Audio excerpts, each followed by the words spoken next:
ሰላም ጤና ይስጥልን ተመልካቾቻችን ከአንከር ሚዲያ ዝግጅት ክፍል ያክብሮ ሰላምታችን እናቀርባለን። በተለያዩ የአማራ ክልል አካባቢዎች የሚደረገው ተጋድሎ ተጠናክሮ እንደተቀጠለ ነው። በተለይም በማዕከላዊ ጎንደር በርካታ ቁልፍ ቦታዎች በአማራ ፋኖ ብሔራዊ ንቅናቄ ሰሜን አማራ ቀጠና በላይ ዘለቀ እዝ የተለያዩ ኮሮችና ክፍለ ጦሮች ቁልፍ ቦታዎችን መያዛቸው የተነገረ ይገኛል። በርካታ የአገዛዙ ሰራዊት አባላት መደምሰሳቸውን እጅ መስጠታቸውን እንደዚሁም ለጊዜው በቁጥር ያልታወቁ ከፍተኛ የጦር መሳሪያዎችና ጥይቶች እንደዚሁ በፋኖ እጅ መግባታቸው ነው የተገለጸው። በአጠቃላይ በጎንደር አካባቢ ያለው ሁኔታ እየተቀየረ ነው። የዘውትር ተሳታፊያችን ወቅታዊውን ሁኔታ በተመለከተ መረጃዎችን ሰብስበዋል። በጣም ነው ማመሰግን። ጎንደሮች ጠንክረዋል። የበለጠ ቦታዎችን እያያዙ በተለይ ጣና ዙሪያ ያሉ አካባቢዎችን በስፋት እየተቆጣጠሩ እንዳለ ነው የሚነገረው። እስቲ አዳዲስ መረጃዎችን ብታካፍለን። መልካም መሳይ። እንግዲህ ከ3 ቀናት በፊት በማዕከላዊ ጎንደር አለፋ ወረዳ ዋና ከተማ የሆነችው በጣም ቁልፍና ስትራቴጂክ ወታደራዊ ጠቀሜታ ያላት የሻውራን ከተማ 7 የኮንክሪት ምሽጎችን የመከላከያ የአድማ ብተና የፖሊስ የጉጅሌ የሚባል እንዲሁም ሰላም አስከባሪ የሚባሉ ኃይሎች በበርካታ ቦታዎች ላይ ምሽግ ሰርተው መጀመሪያ እጅ ሊሰጡ በሸር ሽማግሌ ጠይቀው አልሳካ ሲል በ5 አቅጣጫ ጥቃት በመሰንዘር የሻውራ ከተማን ለ8 ተከታታይ ሰዓት ውጊያ በማድረግ 7ቱንም ምሽግ በመደረማመስ ከፍተኛ ድል ተጎናጽፈው በ231 በላይ የአድማ ብተናና የሚኒሻ ኃይሎች ሲገደሉ የሻውራ ከተማ አስተዳደር የፖሊስ አዛዥ ዋና ኢንስፔክተር ውባንተ ይርሳውን ጨምሮ ወንጀል መከላከል ዋና ኮማንደር ገብሬ እንዲሁም በርካታ በስሩ የነበሩ ፖሊሶች እንዲሁም የሚኒሻ ጽሕፈት ቤቱ ጌታውን የተባለ አዛዥ ተደምስሶ በርካታ እጅ ሰጥቶ የተማረከ የአድማ ብተና ብቻ 53 የቆሰለ 67 ድሽቃ የተማረከ 2 ብሬን 2 ክላሽ 259 አብራራው መሳሪያ 22 እንዲሁም 10 ጎላሽ ክላሽ 28 ተተኳሽ የክላሽ 31000 የብሬን 9000 የዲሽቃ 21000 የክላሽ ካዝና 700 ወታደራዊ ሻንጣ 100 2 ወታደራዊ ትልልቅ ራዲዮኖች ተማርከው እንዲሁም በካምፓቸው ውስጥ የነበረ 2 ትልልቅ ተሳቢ ሬሽን የጫነ መኪና ሙሉ በሙሉ በፋኖ ቁጥጥር ውስጥ መግባቱን ጠቅሰናል። አሁን በሻውራ ከተማ ህዝቡ ደስታውን እየገለጸ ሰላማዊ ኑሮ መኖር ከጀመረ 3 ቀናት ተቆጥረዋል። ነገር ግን መሳይ በርካታ የሚኒሻ ኃይሎች የአድማ ብተና ኃይሎች ፖሊስ ኃይሎች በፈረስ ጋሬ አስከሬናቸው እየተለቀመ በባህር ዛፍ ስር የከተማው ህዝብ ወጥቶ በትናንትናው ዕለትና ዛሬም ጭምር ቀብር እንደዋለና ሲለመኑ ቢያሉ የሚኒሻ አባላትና የአድማ ብተና አባላት እንዲሁም በጣት የሚቆጠሩ የከባድ ምድብተኛ የመከላከያ ኃይሎች መደምሰሳቸውንና በርካቶቹ እጅ መስጠታቸውን ተዘግቧል። ከፍተኛ ቁጥር ያለው የመከላከያ ሰራዊት ከሻውራ ሸሽቶ ከጫንድባ ሸሽቶ ከጨውድባ ሸሽቶ እና ከተለያዩ ቀበሌዎች ሸሽቶ የመጣ የመከላከያ ሰራዊት በከባድ የኮንክሪት ምሽጎች ላይ መኮንታ ከተባለ ቀበሌ ላይ ሰፍሮ የሚገኝ ሲሆን የደልጊ ከተማን በባምባሯ በኩል አቋርጠው በመግባት ደልጊ ከተማን 1 ሰዓት ባልሞላ ውጊያ ደልጊ ከተማ ተቆጣጥረዋል። ነገር ግን የመኮንታ ከተማ ላይ ከፍተኛ ቁጥር ያለው የመከላከያ ሰራዊት ስለሚገኝ የፖሊስ የሚኒሻ የአድማ ብተና ኃይሎች እዛ ምሽግ ውስጥ ገብተው ጦርነት እየተደረገ ሲሆን በተለይ በቢዶርኩን በባምባሯ በጫንቄ እንዲሁም በቻችና ለዋ በኩል የመከላከያ ሰራዊቱ ተከቦ ጥቃት እየተፈጸመበት እንደሆነና በርካታ የሚኒሻ አባላትና የፖሊስ ኃይሎች እንደተመቱና አብዛኛዎቹ ደግሞ እጅ እንደሰጡ የብልጽግና የወረዳ አመራሮች ተጠርንፈው ሞባይላቸው ተነጥቆ በምሽግ ውስጥ መሳሪያ ሳይሰጣቸው እነሱን እንደመያዣ አድርገው እየተጠቀሙባቸው እንደሆነና ነገር ግን በ5 እና በ6 አቅጣጫ ጥቃት ተፈጽሞበት ምሽጎቹ እየተደረመሱ እንደሆነና የብልጽግና የተወሰኑ አመራሮች ዶክመንት እንዳይወጣባቸው ለማድረግ የፖሊስ ጽሕፈት ቤቱን የገቢዎች ጽሕፈት ቤትንና ሌሎች 2 የተለያዩ ጽሕፈት ቤቶችን በሳት ማንደዳቸውን በከተማዋ ላይ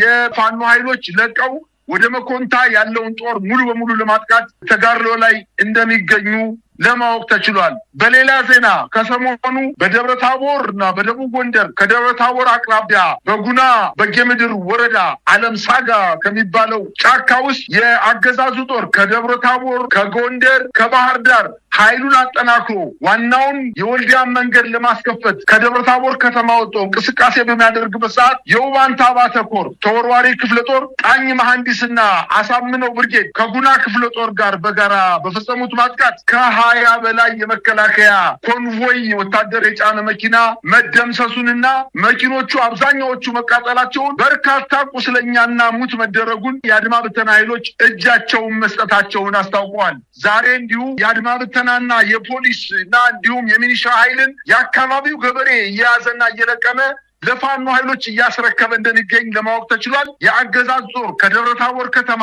መንቀሳቀስ ባለመቻሉ በጋሳይ በጉና በጌምድር ወረዳ አድርጎ ንፋስ መውጫን ለመቆጣጠር ያደረገው ጥረት እንዲሁም ወደ ወረታ አካባቢ መጥቶ ዋናውን መንገድ ለማስከፈት ጥረት ቢያደርግም ከደብረ ታቦር ከተማ መንቀሳቀስ አለመቻሉን ተያይዞ የደረሰን ዜና ያመላክታል። በደብረ ማርቆስ ከተማ የአገዛዙ ጦር ተሽከርካሪ እየተጓዘ ያለ ከመስጊድ ሰፈር ወደ አዲስ አለማ አደባባይ እየተጓዘ በነበረበት ሰዓት ጥቃት ተፈጽሞ በተሽከርካሪው ላይ የነበሩ የጦር አባላትን መደምሰሱን አስታውቋል። በሌላ አቅጣጫ በከተማዋ ስላሴ በተባለ አካባቢ በነበረው የአድማ ብተና ካምፕ ላይ በደረሰው የደፈጣ ጥቃት 6 የአገዛዙ ጦር በመደምሰስ በርካቶችን እጅ ከፈንጅ ይዘው ከከተማ መውጣታቸውን አስታውቋል። በባህር ዳር ከተማ ዙሪያ ጭስ አባይ፣ ዴንሳባታ፣ ዳና ማርያም የተባሉትን አካባቢዎች ከ15 ቀን በፊት የያዙ ቢሆንም ነፃ አድርገው ይዘው ባህር ዳር ከተማ አቅራቢያ በ4 እና በ5 ኪሎ ሜትር ላይ የደፈጣ ጥቃት በመፈጸም በባህር ዳር ከተማ የሚገኘውን የአገዛዙን በርካታ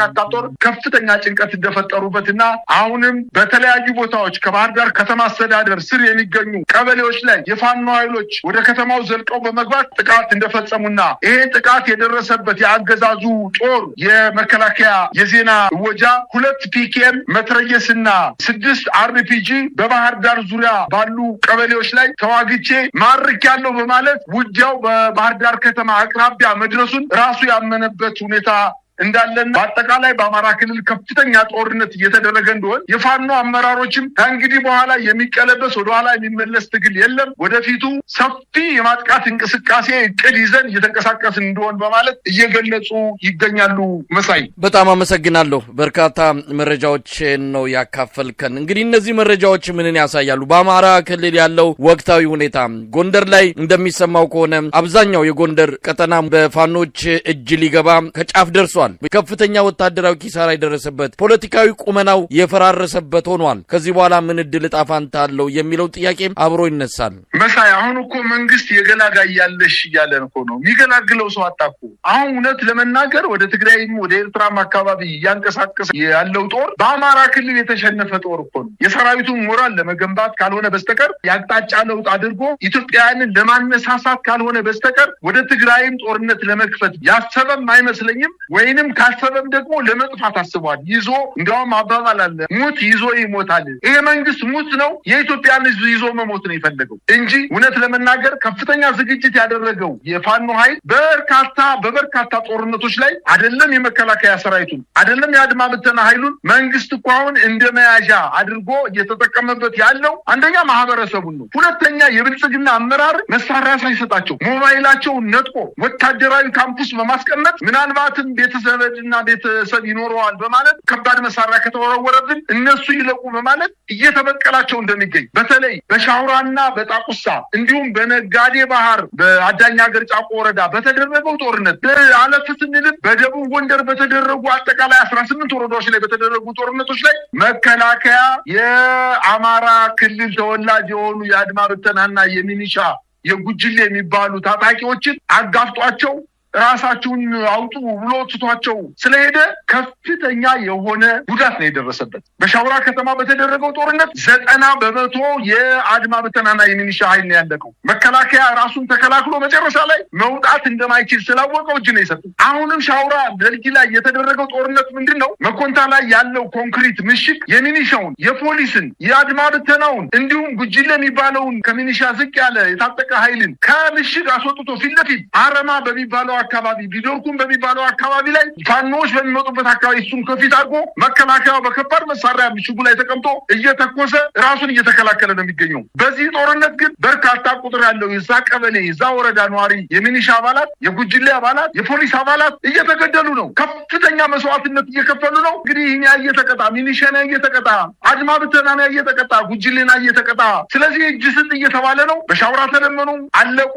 አሁን በደልጊ ተለመኑ እያለቁ ነው። ደቡብ ደቡብ ጎንደር በ18 ወረዳዎች ላይ በሽማግሌ ተጠየቁ እያለቀ ነው። መከላከያው ደግሞ የውሸት ከባባድ መሳሪያዎችን በትልልቅ ካሚዮኖች እየጫነ በጎንደር አቋርጦ ወደ ትግራይ ድንበሮች እየገባ ልክ ጉልበት እንዳለው አቅም እንዳለው ያልተነካ አቅም እንዳለው በሰዎች ዘንድ ፍርሃትን ለመፍጠር እያደረገ ያለው ጥረት ተነቅቶበታል።